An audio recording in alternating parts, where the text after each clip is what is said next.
Mes amis, s'il vous plaît, ouvrez la parole de Dieu à l'Évangile de Jean 7, 37, 39.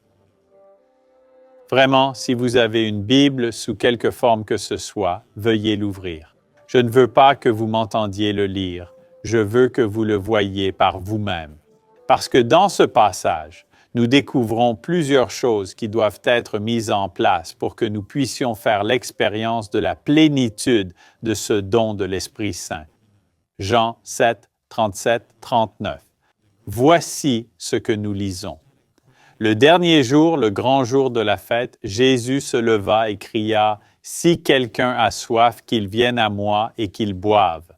Celui qui croit en moi, comme le dit l'Écriture, du plus profond de son être couleront des fleuves d'eau vive. » Mais il parlait de l'Esprit que devaient recevoir ceux qui croyaient en lui, car l'Esprit n'était pas encore donné parce que Jésus n'était pas encore glorifié. Maintenant, nous pouvons simplement fermer la Bible et dire « Amen ». C'est précieux, c'est bien. Mais voici ce qui me saute vraiment aux yeux. Jésus a tout risqué pour nous dire ce qu'il vient de nous dire au verset 37 à 39. Le contexte de cette histoire, lisible au début du chapitre 7, montre qu'à ce stade du ministère de Jésus, certains cherchaient déjà à attenter à sa vie. Ils complotaient pour le moment où ils pourraient l'abattre, l'éliminer, le mettre de côté. Mais pas seulement l'ostraciser, ils voulaient le tuer. À l'approche de la fête, les gens se demandaient « Jésus va-t-il venir ?» Beaucoup disaient non, car nombreux voulaient sa mort. On a demandé directement à Jésus « Viendrez-vous » Il a d'abord dit non, pas tout de suite. Mais il est venu discrètement et est entré directement dans le temple. Il avait toute raison de rester discret, de se couvrir le visage d'un châle de prière, de se cacher. Il aurait dû s'asseoir, ne pas se lever, chuchoter et non crier. Mais voyez ce que Jésus a fait. Relisons ce passage ensemble, car il change notre perception de ce qu'on vient de lire. Jean 7, 37. Le dernier jour, le grand jour de la fête. Jésus attend le point culminant pour parler de l'Esprit Saint. Jésus se leva et cria. Pas. Jésus murmura à ses amis, « Je veux vous parler de l'Esprit Saint, j'ai si peur. » Non, Jésus n'avait pas peur.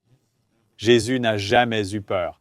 Alors Jésus s'écria, « Si quelqu'un a soif, qu'il vienne à moi et qu'il boive. Celui qui croit en moi, comme dit l'Écriture, de son sein couleront des fleuves d'eau vive. » Il crie à tous, à quiconque entend son appel, vous savez, au peuple. Il voulait que tous au temple sachent, pour vraiment vivre, ayez le Saint-Esprit en vous. Mes amis, Jésus dit, vous devez avoir soif.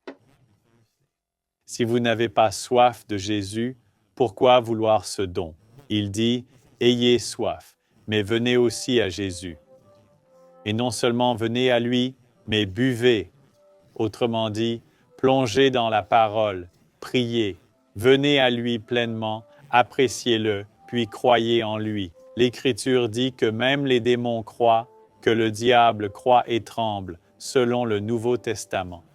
Dire « Jésus, je crois que tu existes » ne suffit pas.